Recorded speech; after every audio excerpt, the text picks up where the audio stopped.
talagang nandun na po yung presensya ng ating Panginoon. Amen ba yun? Amen. Sa lahat po, attentive talaga. Amen ba yun? So, yun, gusto ko rin pong i-welcome si Pastor June from GIL po. And Ma'am Jo. Yan. At sino po nag-invite sa kanila? Si Sis Lynn. Okay po. And gusto ko rin pong i-welcome ulit si Sis Gina. Yan. At syempre, ang ating Ma'am Ning. So sige po, tayong lahat at manalangin tayo. Yes, Lord, we praise you and we honor you, Panginoon. Maraming salamat nga po, Panginoon, sa presensya mo na nararanasan namin at Lord, hanggang sa matapos ang aming gawain, Panginoon, ikaw po ang manguna, O God. And Lord, ikaw po ang manguna sa ibabahagi ko, Panginoon, na magkaroon po ito ng pagbabago sa buhay namin, Panginoon, na mas lalo po kaming lumapit pa sa iyo, Panginoon, at mas lalo pang may kagalakan kami sa paglilingkod sa iyo, Panginoon. And Lord, may the words of my mouth and the meditation of my heart be pleasing to you, O God, my Lord and my Redeemer. In Jesus' name we pray. Amen. Sige, po na po tayong lahat. So yan, i-declare nga po natin ulit ito. Dinideclare nyo ba ito araw-araw sa buhay nyo? Dapat po araw-araw para po maramdaman nyo talaga yung presence ni Lord. Sige nga po. 1, 2, 3. I am greatly blessed and deeply loved. So, ayan po, araw-araw po ipaalala natin sa sarili natin na we are highly favored, we are greatly blessed, and we are deeply loved. Diba, lagi naman po nandun yung favor lagi ng Panginoon sa atin at nandun din po yung pagpapala. Araw-araw ba pinagpapala kayo ni Lord? Amen! Amen! Pati yung health nyo, diba? Good health po tayo lagi. Amen! And talaga naman po yung pag-ibig ng Panginoon, hindi po nagmamaliw yan. Talaga pong mahal na mahal po tayo ni Lord. Amen? Amen. Ramdam niyo po ba yung pagmamahal ni Lord? Amen. Amen. So, ang title po natin is Come Boldly. Ang theme po natin is The Throne of Grace is Open. At ang key verse po natin ay Hebrews 4:16. So, ibig po sabihin nito na yung throne ng ating Panginoon ay open na po yan para sa lahat.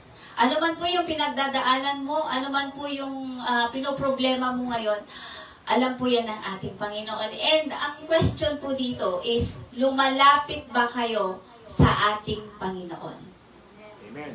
Amen. Kagaya po nung pinag-aralan namin kahapon, yung ibinahagi po ng isang kapatiran natin na yung buhay ni Job, di ba? Nakita po natin na kahit po, kumbaga lahat po nawala sa kanya, pati yung mga anak niya.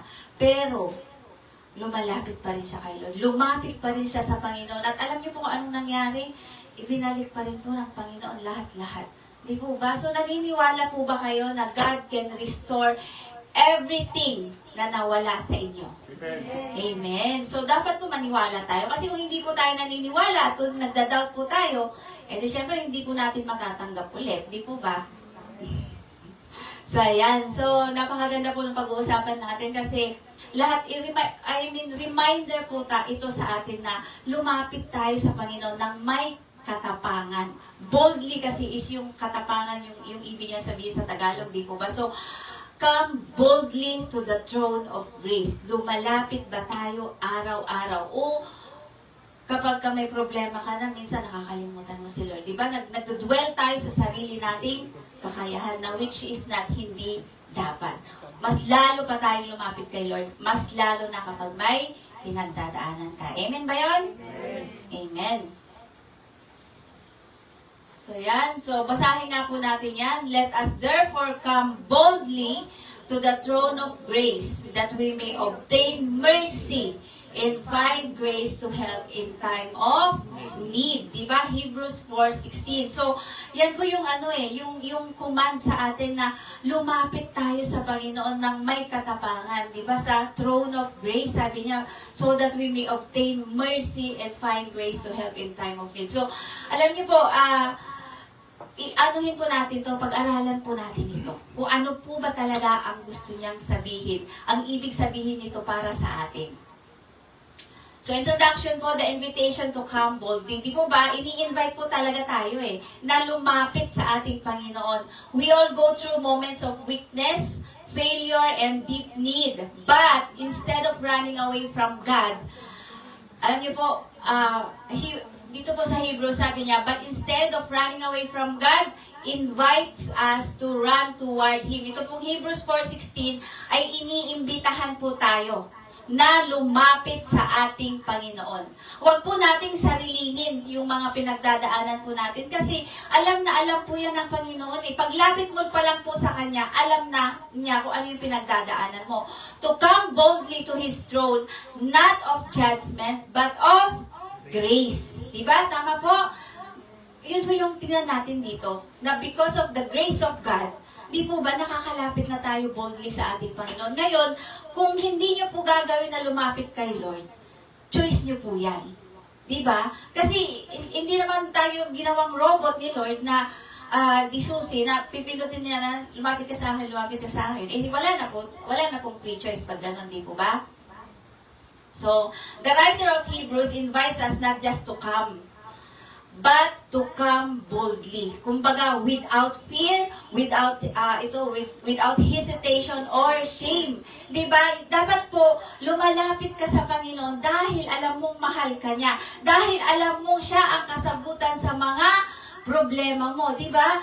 Dahil alam mong siya yung nag-qualify sa'yo kung bakit ka nakakalapit ngayon sa throne of grace. Amen ba yan? Why? Sabi diyan, because of Jesus, our high priest, who understands us and has made a way for us. Alam niyo po ba yun? That Jesus Christ is our high priest. Hindi na po kagaya dun sa Old Testament na ang high priest lang po ang nakakalapit sa mercy seat. Di po ba? Siya lang po nakakapasok doon eh. Pero ngayon po, lahat po tayo qualified na pumasok sa throne of grace because of our Lord Jesus Christ. Hindi po dahil sa atin, but because of our high priest. Amen ba yun? Amen. So, yun, sabi po dito sa Hebrews 4:14 to 15, seeing then that we have a great high priest. Sino po ang great high priest natin? Si Jesus Christ. Tama po ba yun?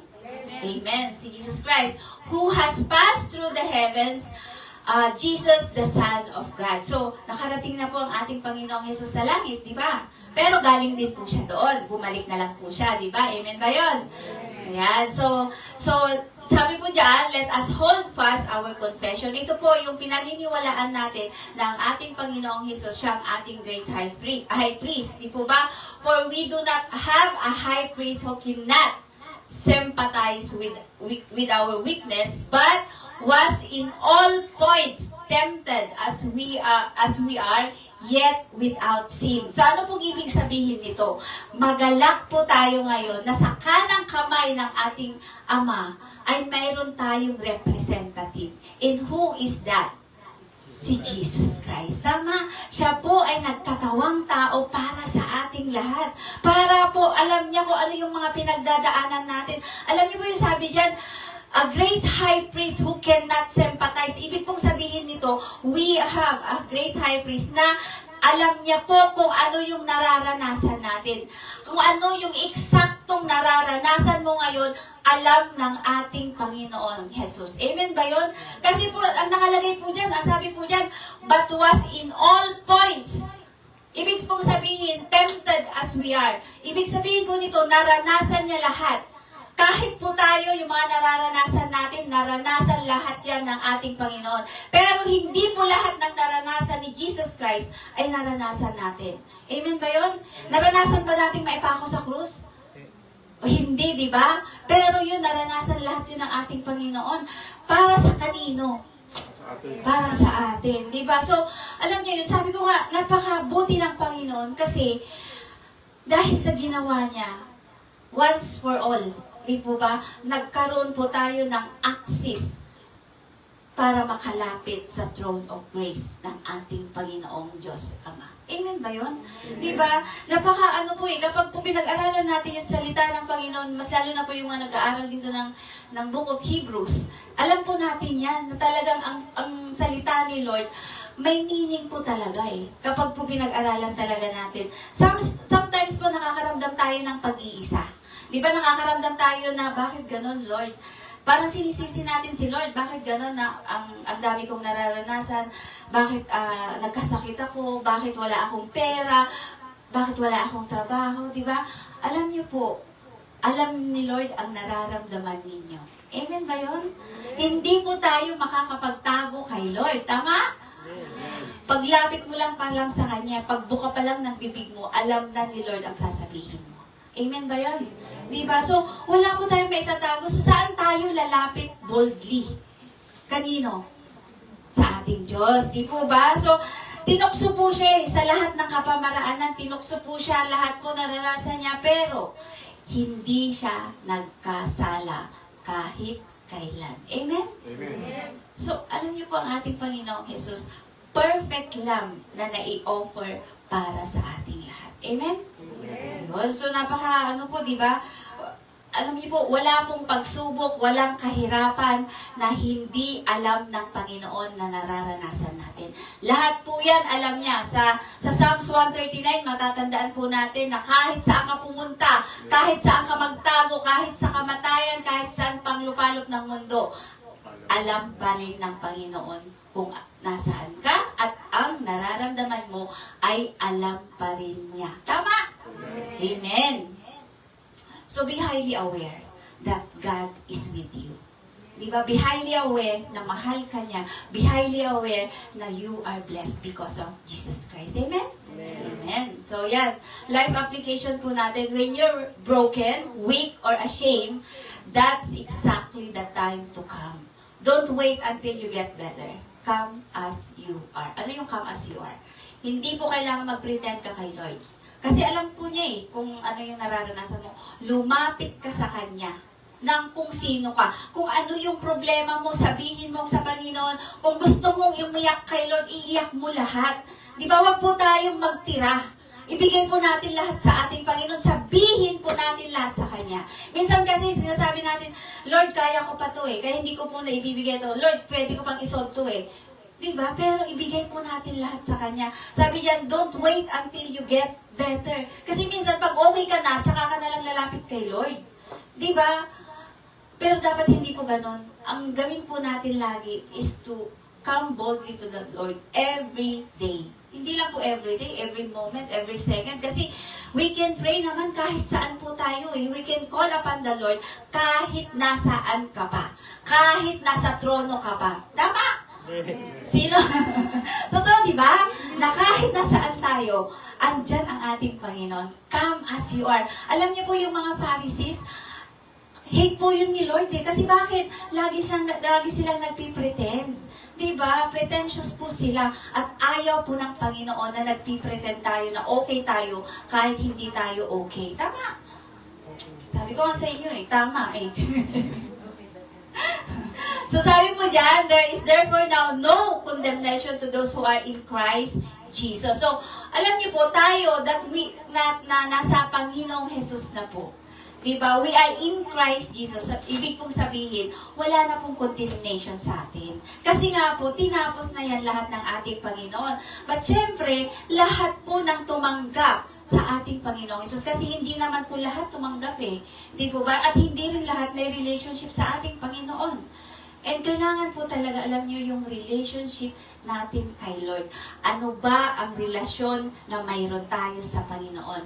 Are we connected to our Lord? Diba? Konektado po ba tayo sa Kanya? Amen. Kayo lang po makakasagot niyan kung konektado kayo sa ating Panginoon. Yan. So, number 1. Pag-aralin po natin yung Hebrews na yun, di ba? Yung 4:16. What does it mean to come boldly? Ano nga ba ang ibig sabihin ng come boldly? So yan po, Hebrews 4:16, sabi po, let us therefore come boldly to the throne of grace that we may obtain mercy and find grace to help in time of need. So, come boldly. Sabi niya, yun po yung invitation, di ba? Sa A po, with confidence in Christ, not in ourselves. Lumalapit tayo sa Panginoon dahil alam natin na siya yung nagbigay sa atin ng qualification para lumapit sa throne of grace. Tama? With confidence, hindi po yung yung nagda-doubt ka kung ano ba to, yung pag tumawag ka kay Lord, sasagutin ka ba niya? Nagda-doubt ka na kung ano ba to, kung kagagalingin ka niya. Hindi po ganun. Dapat po, pag lumapit ka kay Lord with confidence, nandun yung buong pagtitiwala. Tama? Kasi sabi po dyan sa Ephesians 3:12, in Him and through faith, nang may pananampalataya ha, in Him we may approach God with freedom and confidence. Alam niyo po yun? Kung alam niyo po ang ginawa ni Kristo para sa inyo, you can come freely to Him. You can approach God with confidence. Tama? Kasi kung hindi mo naiintindihan ang ginawa ng ating Panginoon sa krus ng Kalbaryo, hindi pa rin po tayo lalapit siguro sa Kanya. Pero, alam niyo po, yung cross na yan, sabi ko, lagi kong inuulit-ulit po sa inyo, is the greatest demonstration of His love for us, to each and every one of us. Tama? Diba na while we were yet sinners, sabi nga po niya He died for us on the cross. Diba, yun po, tingnan po natin yun, na ang ating Panginoong Jesus ay ginawa niya ang lahat para sa atin, para po, by faith, makalapit tayo sa ating Diyos Ama. Amen ba yun? Amen. Kaya, anuhin po natin, lumapit po tayo kay Lord. Huwag na po tayong mag-atubiling lumapit sa Kanya. Tama? Yeah, so, we don't come because we are worthy. Wala po tayo Hindi naman po talaga tayo, kumbaga wala po tayo maipagmamalaki kay Lord. Hindi po tayo mahalaga kung tutuusin. Diba? We come because Jesus is worthy. Because of Jesus Christ. Kaya po tayo lumalapit because of the obedience of our Lord Jesus Christ. Amen? Diba siya po ang gumawa para sa ating lahat, para po magkaroon na po tayo ng relationship sa ating Diyos Ama. Amen? Amen. Our confidence is in His blood. Kasi ito po yung sinasabing antidote. Yung blood po talaga niya, yung nagbigay sa atin ng karapatan para makalapit sa ating Panginoon. Amen ba yun? Napaka-precious po ng blood ng Panginoon para sa ating lahat. Kaya nga po, pahalagahan po natin yun. Alam niyo po, pinapahalagahan ng Panginoon yung pag-ibig niya sa atin. Kasi kung hindi niya tayo mahal, hindi niya ibibigay ang kanyang bugtong na anak, di ba? Kung ako hindi ko kayang ibigay yung anak ko para sa iba. Nag-iisa kong anak yan At nag-iisa ring anak ng ating Panginoon si Jesus Christ, di ba? Pero, kaya mo bang isakripisyo ang anak mo para sa forgiveness ng lahat? Siyempre, ako hindi ko ibibigay. Kahit sa isang tao lang, para sa isang tao, hindi ko ibibigay. Di ba? Pero, ang ating Panginoong Diyos Ama, ibinigay po niya ang kanyang bugtong na anak para sa ating lahat. Yung blood po niya, isipin niyo po yan po ang nagbigay sa atin ng confidence para makalapit sa ating Diyos. Amen ba yun? Amen. Hindi po dahil nakakagawa tayo ng maayos, nakakapagkawang gawa tayo, hindi po dahil nagsiserve tayo kay Lord, hindi po dahil tumatayo tayo dito, hindi po ganun. It is because of our Lord Jesus Christ. Yun po yung yung fruits. Yun po yung overflow ng grace ng Panginoon sa atin. Kaya po tayo nagsiserve sa Kanya because of His grace, because of His love. Hindi para pagpalain ka kasi pinagpapala ka na niya. Amen ba yun? Kahit nga nung hindi pa tayo nakakakilala kay Lord, pinagpapala niya na tayo, di ba? How much more ngayon that we are in Christ Jesus? Tama? Mahina. Amen. Yan, sabi po sa Hebrews 10:19, having boldness to enter the holiest by the blood of Jesus. Kaya nga po, di ba, yung blood po talaga ni Jesus Christ, yan po ang antidote kung bakit tayo nakakapasok sa holiest of sa presensya ng ating Panginoon. Amen ba yun? Amen. So, B, ito po pa yung isang dahilan kung bakit we can boldly come to the Lord with honesty and transparency. Sabi ko nga po kanina sa inyo na pag lumapit ka kay Lord, come as you are. Kung ano yung problema mo, bigay mo kay Lord. Hindi mo kailangan mag-pretend. Hindi mo kailangan, siguro hindi alam ito ni Lord, kaya sige, ganun lang, di ba? Parang may mga pa tayo, di ba? So, hindi po ganun. Kasi kilalang-kilala po ni Lord ang bawat isa sa atin. And sabi po dyan sa Psalm 62:8, trust in Him at all times. Ano pong sabi? All times. Ibig sabihin po, lahat ng pagkakataon, magtiwala ka sa Kanya. Hindi lang po kapag may pinagdadaanan ka. Diba? Kasi minsan lumalapit lang tayo kay Lord kapag may sakit na yung ano natin, saka lang tayo lalapit kay Lord na, Lord, pagalingin mo siya. Pag gumaling na siya, Lord, maglilingkod na ako sa iyo. Diba? Nagbibigay pa nga tayo ng kondisyon sa Panginoon eh. Diba? Kapag, mas lalo na pagkasakit po yung dumapo. Diba? Nagbibigay pa tayo ng Lord, Lord, kapag pinagaling mo siya, Lord, kapag pinagaling mo ako, maglilingkod na ako sa iyo. Diba? Hindi po ganon. Kasi si Lord po, alam niya yung pinagdadaanan natin. Ang gusto lang po ni Lord, lumapit ka sa Kanya boldly. And sabi po dyan, pour out your hearts to Him. Ibig pong sabihin, kung ano yung nararamdaman mo, kung ano yung nilalaman ng puso mo, sabihin mo lahat sa ating Panginoon. Amen ba yun? Kasi po, nakikinig siya. Diba? Sabi pa nga sa isang verse, diba, na lalapit ka pa lang sa Kanya, alam na niya kung ano yung gusto mo. Alam na niya kung ano yung sasabihin mo eh. Diba? Yun po yung gawin natin. For God is our refuge. Tama? Siya lang po eh. Wala nang iba. Kaya po, with honesty and transparency, lumapit po tayo kay Lord na hindi po tayo kailangang magmalaki or yung bang may itinatago pa tayo. Kasi, alam niyo po, pagkakita pa lang sa'yo ni Lord, from head to foot, alam na po niya, kilala ka na po niya. Diba nga, nung nasa sinapupunan pa lang tayo ng ating, nung inilagay pa lang tayo doon, kilala na tayo ni Lord. Alam na niya yung buhay na nakatalaga sa atin. Tama? And we praise God na nandito tayo ngayon. Tama ba yun? Natutuwa ba kayo or nagagalak or are you blessed na nandito kayo ngayon sa sanctuaryo niya? Amen. Amen. God doesn't need perfect prayers. Ito yung sabi ko nga, na hindi, transparency lang ang gusto ni Lord. Ang gusto lang ni Lord, lumapit ka kung sino ka. Hindi po kailangan na perfect yung prayer nyo. Hindi po kailangan na perfect ka. Kasi si Lord na po yung nagbigay sa'yo ng perfection. Tama? He wants real ones. Come to Him with your fears, doubts, and failures. Lumapit ka kay Lord. Kasi yun yung gusto niya. Hindi, alam niyo po dati nung una kong pagtayo, na-assign po ako na mag-pray sa tithes and offering. Kaso dahil po hindi pa ako sanay tumayo, hindi pa ako sanay mag-pray, alam niyo po sinulat ko yung prayer ko kasi gusto ko perfect yung prayer ko.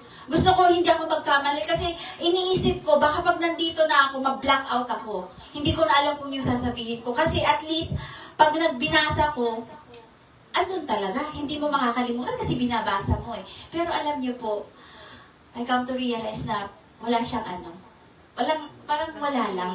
Kasi hindi galing sa puso mo eh. Diba? Walang bearing. Kasi binasa mo siya eh.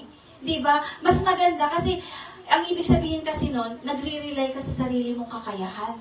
Hindi sa kakayahan ni Lord na ibibigay niya sa'yo. Kaya nga lagi kong sinasabi, kapag nandito ka sa harap, let the presence of the Lord flow. Let the Holy Spirit lead you. Hayaan mo ang banal na spirito ang mag-lead sa'yo. Diba? Kasi kahit ako, ang dami kong pinag-aralan, ang dami kong anong binasa, ganyan-ganyan, no? Pero pag nandito na ako sa harap, iba na yung nasabi ko. Kasi nga, andun na yung leading ng Holy Spirit eh. Yun na yung masasabi mo talaga. And ganun din yung sinabi sa akin kahapon ni Kuya. Diba? So, yun po talaga na, pero it's okay talaga. Mas maganda pa rin po na mag-aral tayo ng salita ng Panginoon. Kasi po, mas lalo pong madideepen yung relationship natin sa Kanya at yung pagkilala natin sa ating Panginoon. And alam niyo po, biyaya lang din po ni Lord na nakakatayo tayo. Kahit po ako, biyaya lang ni Lord. Hindi dahil sa galing ko, hindi dahil nag-aral ako, kundi dahil sa presensya, dahil sa biyaya ng ating Panginoon. I can do nothing without the Lord, without Christ. Amen ba yun? Amen. Sabi nga, di ba, Christian. Ano pong ibig sabihin nun? Doon po sa I-A-N, I am nothing without Christ. Christian. Yan po dapat yung makita natin. Amen? Amen. So number 2, what happens when we come boldly? So ito na. Ano ba ang nangyayari kapag lumalapit tayo sa ating Panginoon? So A, we receive mercy. Kasi sabi po dyan, Let us therefore come boldly to the throne of grace that we may obtain mercy and find grace to help in time of need. So, we receive the mercy of God. Ano po ang mercy?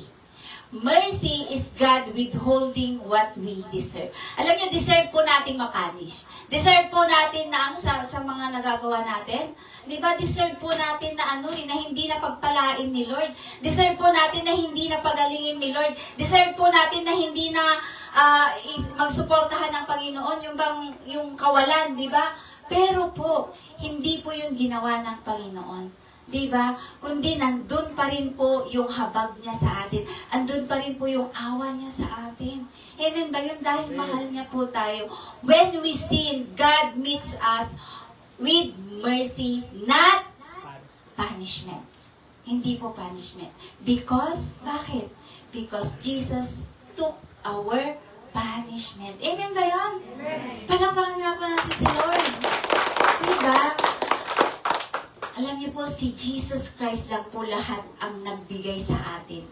Ang nag-qualify sa atin ng lahat-lahat ng natatamasa natin ngayon. Because of Jesus, kaya po tayo nakakalapit sa ating Panginoon. Because of Jesus, andun po yung mercy ng Panginoon sa atin. Diba? So, sabi ko nga, minsan sabi ko, Lord, hindi ko deserve to, Panginoon. Pero, dahil sa mercy mo sa akin, nare-receive ko lahat ng ito. Di ba? Lahat ng pagpapala because of Jesus Christ. Alam niyo po yun, mararamdaman mo na lang talaga na you are blessed beyond measure. Amen? Amen.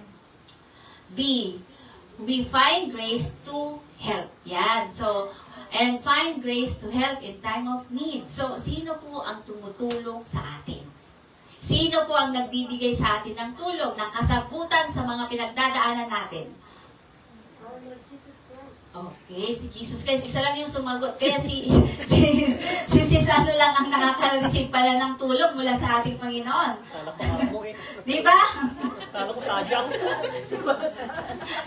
Si Siswasa lang pala yung nakaka-receive ng tulong mula sa ating Panginoon. Eh, wala kang sadyang eh.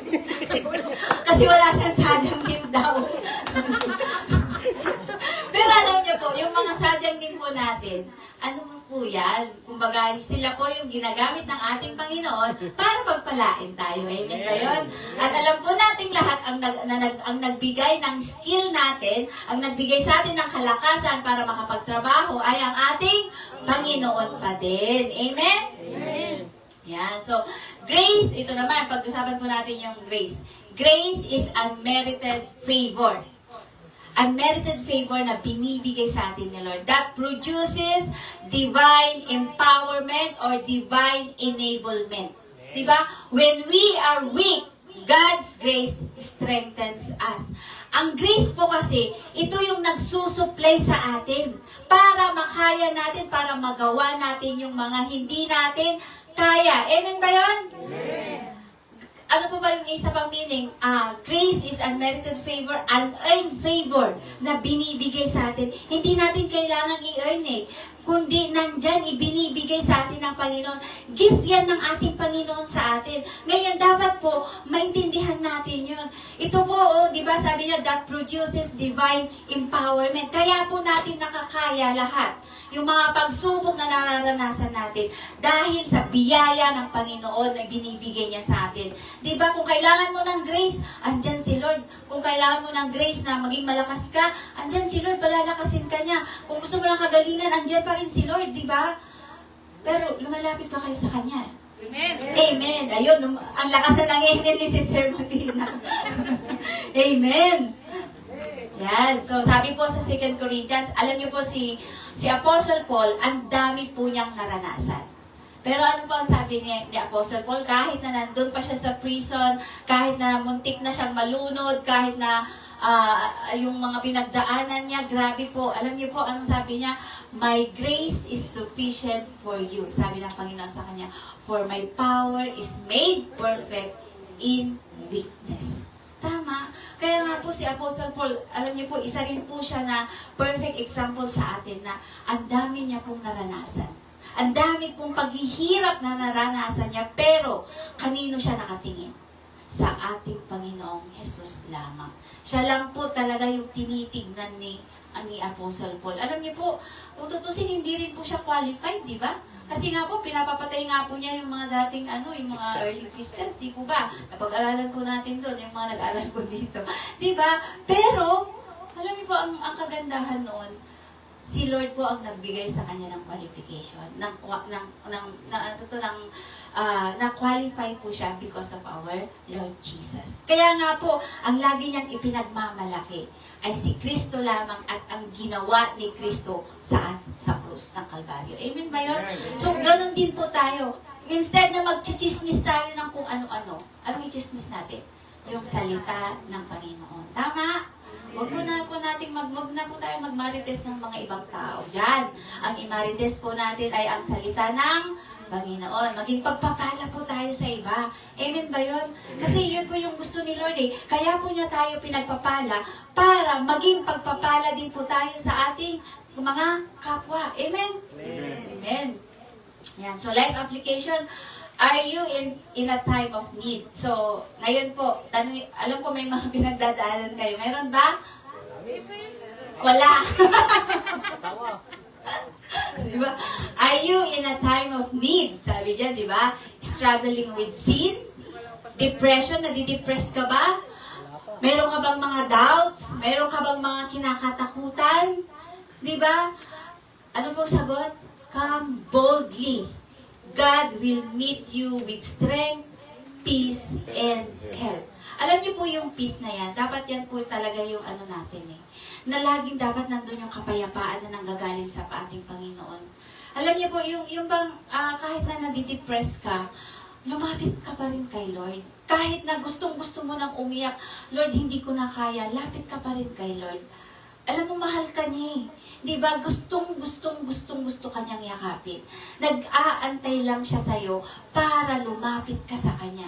Alam niyo po, kahit na, alam niyo po yung rest, yung peace, yung bang kahit na nandyan pa yung problema, pero andun na yung kapayapaan. Kasi alam mo na si Lord is in control sa pinagdadaanan mo. Tama? Nahawak ka ng Panginoon. Na hindi mo kayang hawakan yan. Hindi mo kapag ba nagproblema ka, kapag inaalala mo yung problema mo, kapag ka nababalisa ka, may nagbabago ba? Di ba wala? Anong nangyayari sa'yo? Mas lalo kang nanghihina. Mas lalo kang nadidepress. Nandun yung anxiety mo. Di ba? Wala na yung pagtitiwala mo kay Lord. Kasi nga, nakatuon ka na dun sa problema mo or minemeditate mo yung problema mo. Di ba? Ngayon, baliktarin natin. Why not na i-meditate natin ang salita ng Panginoon? Instead, yung kaysa yung nararanasan mo. Di ba? Baliktarin po natin. Instead na yun, alam niyo, sabi ng iba, hindi ako marunong mag-meditate eh. Hindi ako marunong mag-devotion, ganyan. Pero, marunong ka mag-devotion pagdating sa problema mo. Marunong ka mag-meditate pagdating sa problema mo, di ba? Halos maghapon yan, kahit nasa trabaho ka, pwede nga iniisip mo lang yung problema mo. Di ba? Totoo yan, di ba? Na kapag may pinagdadaanan tayo, halos hindi ka na makangiti. Dapat, di ba? Na halos kahit nasa bus ka, ako talaga, nung naranasan ko din ito, buti na lang, uso yung nakamas, dahil yung pandemic yun noon. Kapag nasa bus talagang, ang utak ko kasi, nasa problema ko. Ngayon, dun pa lang sa bus, umiyak na ako eh. Alam mo yung sumisingot ka, pero dahil maraming salamat sa mas, kasi hindi nila napapansin na ako yung umiiyak na pala. Diba? Dahil sa pinagdadaanan ko. Pero anong nangyari sa akin? Mas lalo akong nanghina. Mas lalong, yung parang nawalan ako ng pag-asa. Pero alam niyo po, kapag po pumunta ka boldly, kapag po lumapit tayo kay Lord, magkakaroon po tayo ng kapayapaan. Magkakaroon po tayo ng strength, at tutulungan po tayo ng ating Panginoon. Kaya nga po, magtiwala tayo sa Kanya ng buong puso. Amen ba yun? Lakasan niyo yung buong puso. Kasi minsan, hindi buong puso yung binibigay natin kay Lord. Minsan, kalahati lang. Di ba? Kalahati sa asawa. Di ba? So, alam niyo po yun? Si Lord po lagi siyang nandyan para sa atin. Kaya naman po, lumapit tayo sa Kanya boldly, ng may katapangan. Yan, number 4, Old Testament shadow. Ito po yung mercy seat.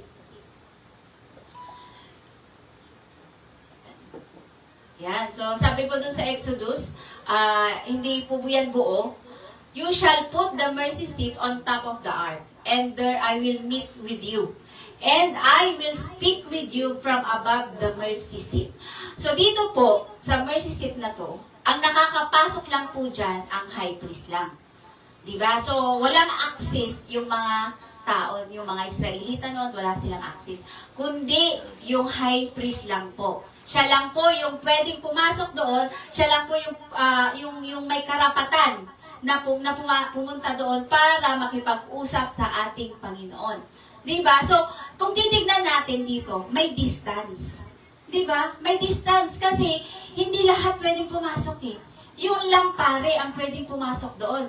Diba? Kung sino po yung nakapag-aral, alam po natin yan na yung pare lang yung binigyan ng karapatan para pumasok. Siya po ang representative ng mga tao. At alam po natin na kapag hindi tinanggap yung offering nila, hindi po sila pagpapalain ng buong taon.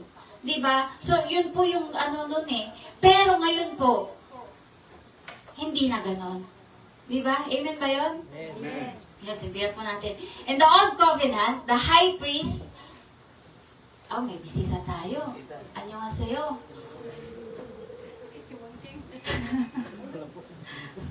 Yan. So, sige po. Welcome, brother. Ganun. Diba? So, pagpatuloy po natin, in the Old Covenant, the high priest would sprinkle blood on the mercy seat once a year. Diba? So, ito po, yung mga dyan sa Leviticus 16 po yan, mababasa natin. But now, ngayon po, sa time po natin ngayon, Jesus has entered the heavenly, most holy place once for all. Tama? And the veil has been torn, giving us direct access sa ating Panginoon. So dito po, andun na yung nearness, andun na yung closeness. Hindi na po kagaya dun sa Old Testament time na nandun yung distance. Kasi po, yung pari lang ang may karapatan na pumasok doon. Siya lang po yung nagre-represent. Pero ngayon po, nung si Jesus Christ na, dahil sa ginawa niya sa krus ng Kalbaryo, nung nag-resurrect na po siya, nung nag-ascend na po siya, alam niyo po, nabigyan po tayo ng karapatan na makapasok na, magkaroon ng direct access sa ating Diyos Ama. Mabuti po ba ang Panginoon? Amen. Hindi na po natin kailangang mag-aalay pa. Kasi po, perfect love na si Jesus Christ na naialay para sa ating lahat. Amen ba yun? Amen. Yun po eh, di ba? Perfect love ang ating great high priest, which is ang ating Panginoong Jesus. And tayo pong lahat, naging royal priesthood na rin po. Tama?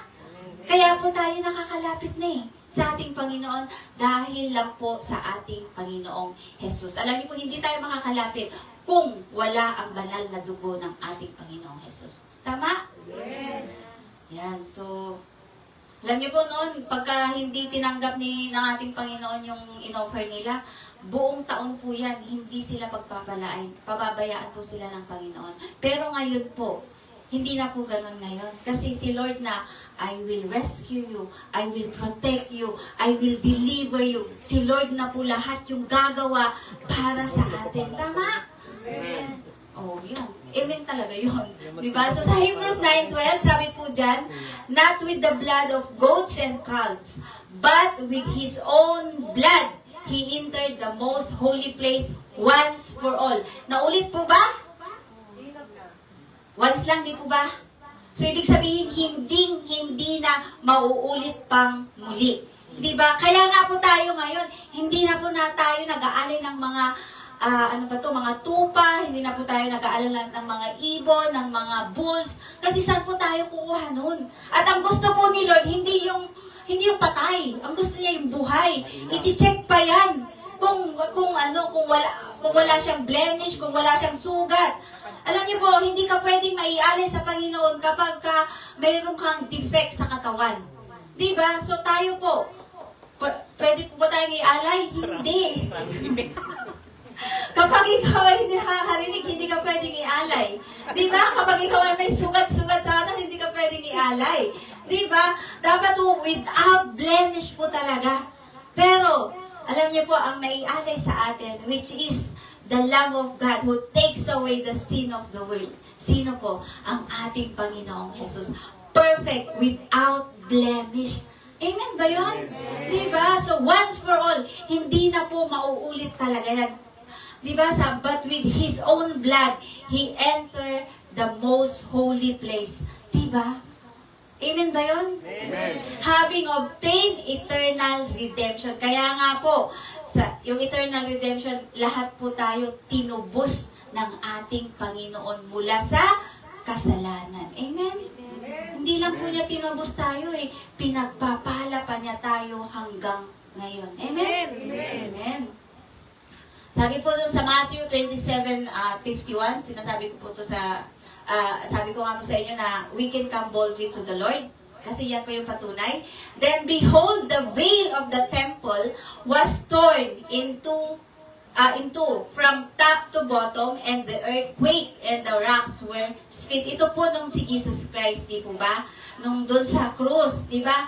Nung sinabi niya, it is finished. Ano po nangyari? Nung give up niya po yung spirit niya, from top to bottom, yung veil po na nakatabing doon sa mercy seat ay nabuksan na.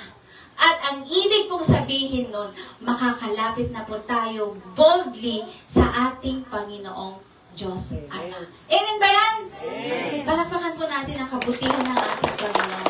Yan po yung pag-ibig niya sa atin. So, ibig sabihin po, hindi mo na kailangan ng isang high priest para lang kasi nga po, perfect na po yung ating high priest. Siya po yung representative natin.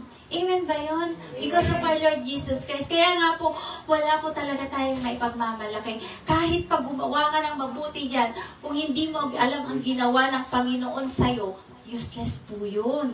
Diba? Kasi dapat po alam mo, Lord, ginagawa ko to Panginoon kasi Panginoon, sobrang napakabuti mo sa akin. Tama! Yun po yung makita natin. Ano po ang revelation doon? The mercy seat was the shadow. Shadow lang po yun. Yun po yung nasa Old Testament. Di po ba? And the throne of grace is now the reality in Christ. Amen? Amen. Kaya nga po, yung throne of grace, dapat po lumapit tayo doon lagi-lagi, every day of our life. Di ba? Kapag may pinagdadaanan ka, lapit kay Lord. Kapag anong problema mo, lapit kay Lord. Hindi po tayo mag-aatubili.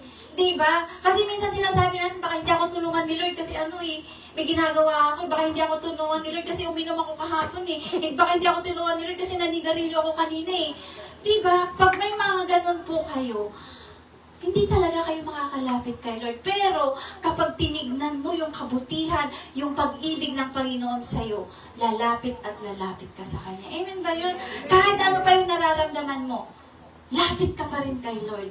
Kasi siya po lang talaga ang kasagutan sa kahit ano pong nararanasan mo ngayon. He knows exactly what is your circumstances right now. Alam niya po yan. What is your situation? Alam po yan ng ating Panginoon. Kaya nga po, napaka-blessed po natin kasi po, we can now come boldly to the throne of grace. Amen ba yun? Amen. Amen.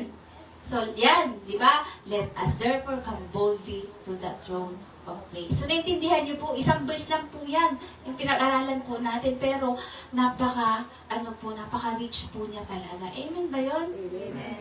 Yan, so sa 5, the finished work of Christ makes boldness possible. So, di ba, dahil po sa tinapos na gawain ng ating Panginoong Jesus, kaya po tayo nakakalapit na sa Kanya ng may katapangan sa ating Diyos Ama. Amen ba yun? So, because of the finished work, hindi po yung finished work natin, ha? Hindi po yung performance natin. Hindi po. Kaya tayo nakakalapit kay Lord kasi gumawa tayo ng mabuti. Hindi po. Because of the finished work of our Lord Jesus Christ. Amen? Amen. Ayan, sabi po sa Hebrews 10:4, for by one offering, ito po ang ating Panginoong Jesus, He has perfected forever those who are being sanctified. Tayo po, na nililinis ng Panginoon, alam niyo po yun, we are perfect forever. Hindi po dahil sa perfection natin, but because of the perfection of our Lord Jesus Christ. Amen? Amen. Yung, alam niyo po, yung one offering lang na yan, kung maintindihan niyo po, dahil lang sa one offering na yan, we are qualified of everything. Amen? Amen. Ito makita natin. Because Jesus sat down at the right hand of the Father, we can now stand before God without fear. So wala na pong takot. Dapat po sabi po diba sa Isaiah 41:10, fear not, for I am with you. Be not dismayed, for I am your God. Diba yun pa lang fear not, for I am with you. Doon pa lang, I am with you. Kasama mo ako, anak. I am with you, sabi ng Panginoon, di ba? Be not dismayed because I am your God. So, di ba, kaya po, wala na po dapat takot. Dapat po, andun na yung mahal ako ng Panginoon Di ba, yung sinabi ko nga po sa inyo na ipaalala mo sa sarili mo na mahal ka ni Lord, kaya pwede kang lumapit sa Kanya. Mahal ako ni Lord, kaya hindi niya ako pababayaan sa sitwasyon ako. Mahal ako ni Lord, kaya magtitiwala ako sa Kanya. Hindi po yung, hindi ko alam baka hindi kasi ako mahal ni Lord kasi may ginagawa akong masama. Hindi po ganun. Di ba? Mas makita po natin talaga yung identity natin sa ating Panginoon. We are a new creation in God, in Christ. Di po ba? So yun po yung yun po yung tignan natin. We can now stand before God without fear. Kasi po si Jesus Christ seated at the right hand of the Father. Ibig sabihin po, tapos na, ginawa na niyang lahat. It is finished.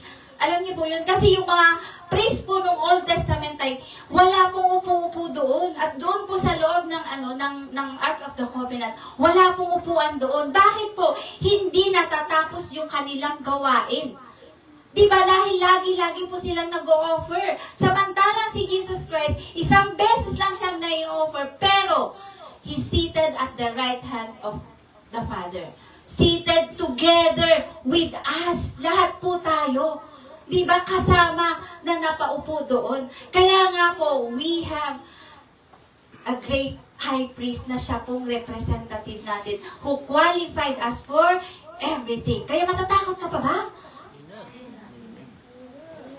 Hindi na, di ba? Ay, naku, kung matatakot pa kayo, ewan ko na lang. Tayo dito, ako na lang. Yung mga artista dito. Oh. Di ba nandun yung protection ni Lord? Biyaya niya lang ni Lord yun na pinoprotektahan niya tayo. Amen ba yun? Natatakot ba kayong lumabas? Bakit yung iba? Takot akong magsimba kasi baka kasi ganito, kasi ngayon ganyan, di ba? Pero pag pumasok sa trabaho, wala namang takot. Di ba? Dahil sa sahod. Di ba? Pero pagka kay Lord, ang iniitsapera lagi yung gawain ng Panginoon. Di ba? Napansin niyo ba yun? Kasi kahit ako naranasan ko yung dati. Di ba na may nag-i-invite sa akin, pero sabi ko, unahin ko muna to kasi minsan lang to mag-birthday. Dahil lang sa birthday. Di ba? Pero, di ba nasasakripisyo yung gawain ni Lord? Tapos hindi ka makakapagsimba kasi may trabaho ka. Di ba? Alam niyo po yung priority. Dapat lagi ang number one si Lord. Di ba? Amen ba yun? Ang laging number one si Lord. Ang laging number one yung gawain ni Lord. Tama? Hindi yung sa atin. Yung kay Lord dapat. Amen ba yun? So, wag na po tayong matakot kasi God is with us. Di ba? Si Lord lang po talaga. Amen? Yan. So dito, sa Hebrews 1:3, the sun is the radiance of God's glory in the exact representation of His being. Diba? Ibig sabihin po nito, kung sino ang ating Diyos Ama, ganun din po ang ating Panginoong Jesus. The exact representation of His being. Diba? So, sustaining all things by His powerful word. So, ibig sabihin, ang sustainer po natin ay ang ating Panginoong Jesus. Amen ba yun? Amen. Sustainer of all of everything. Kaya po, lahat intact. Kumbaga lahat po ng may gravity, may lahat po yan. Kasi po, hawak lahat ng ating Panginoong Diyos. Amen? Amen. Diba? So, after He had provided purification for sins, Sino po yung nag-provide ng purification for sins? Di ba? Ang ating Diyos Ama pa rin. Bakit? Binigay niya ang kanyang bugtong na anak para sa ating lahat, di ba? So, He sat down at the right hand of the majesty in heaven. So, alam niyo po, si Lord, grabe po. Yan po yung sinasabi, yung hindi po naniniwala na ang ating Panginoong Jesus ay hindi God, na hindi siya Diyos. Yan po, klaro po na nandyan.